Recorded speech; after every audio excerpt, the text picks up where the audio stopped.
in Washington at a Code Pink gathering the night before the One Nation March. I spoke to one of the very few people who made it into Gaza during the Gaza Freedom March. John, so you came down to this march from Chicago? Yeah, I drove 800 miles. It took me 16 hours. 16 hours, that's amazing. Yeah, I've been to Washington for the last 3 or 4 marches that they have. I've come to every one I could. Why make such an effort for this march? I love my country and I love peace. Now, here at the Code Pink meeting, I understood that you had gone to Gaza. Did you go with Code Pink? Yes, I was. Code Pink was one of the groups I went to. We had 1,300 people from all over, something like 25 countries coming to try to march in Gaza, but fortunately the government of Egypt didn't cooperate with us. They only let about 80 of us in. Oh, this is the Gaza Freedom March. The Gaza Freedom March, which was last New Year's. And it was a great experience to meet those people and talk to them, and they're very pleased that we even cared about them, because a lot of the world doesn't.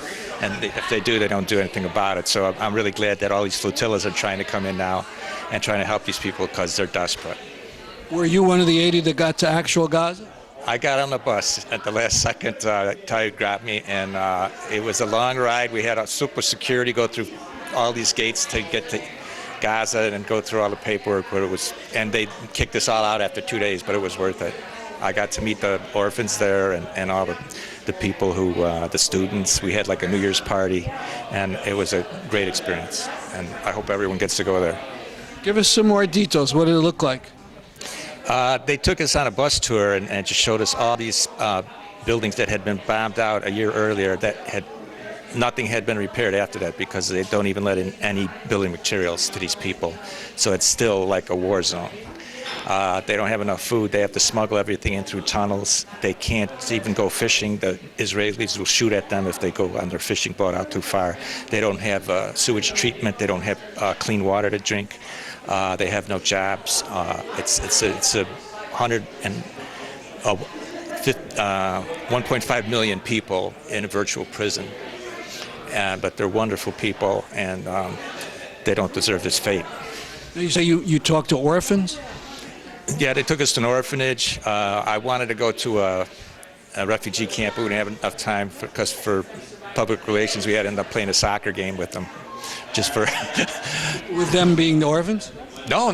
This is with the people that supplied the security for it. Hamas basically wouldn't let you out of your hotel unless you had someone they trusted taking you with them, because everything was, if you're a foreigner in there, because if something bad happens to you, even that makes them look bad. So it's pretty much for your own security. So I felt perfectly safe the whole time I was there. But, once we did our march and got near the Israeli border, you're wondering if they're going to shoot at us, but they were nice to us. You can't even get within 300 yards of the border or you're a target. Now, let me ask you, I heard so much terrible things about the water. Did you drink the water? Well, I drank water that was bottled, but it was very funny because I brought in a bottle of water from Egypt, and I gave it to one of the fishermen who took us on a boat ride, and he said, I never knew water tasted like this, because their water is so bad that they don't even know what good water tastes like. So I was very impressed with that. These people go every day like this. You talked to some fishermen? Yeah, they took all of us on a fishing boat for a boat ride. And that was when I found out if you go more than a half mile out to sea, they have patrol boats, and we saw them. And these fishermen said that they had been fired on at prior times, but they wouldn't dare fire us because we had guests. Have you been involved with the Palestine issue for a long time? I think since I'd say maybe 5 years, when I learned more about it and their fate, and how our government was actually helping to suppress them by funding military in Egypt and making Gaza a buffer zone. And that they call that peace, but I call that prison. These people are paying the price, just like Poland was a buffer zone for Germany and Russia. It's similar to that, if you can imagine. If you can, I don't know. And it's not extermination camps, but these people, they can't go in or out.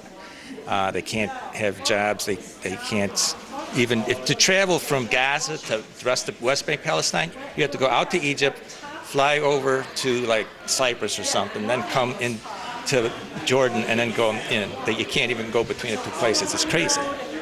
And so anyway, I'm glad you gave me this chance to talk to you about it, and I hope anybody who hears this will take interest in the subject as well. I appreciate it.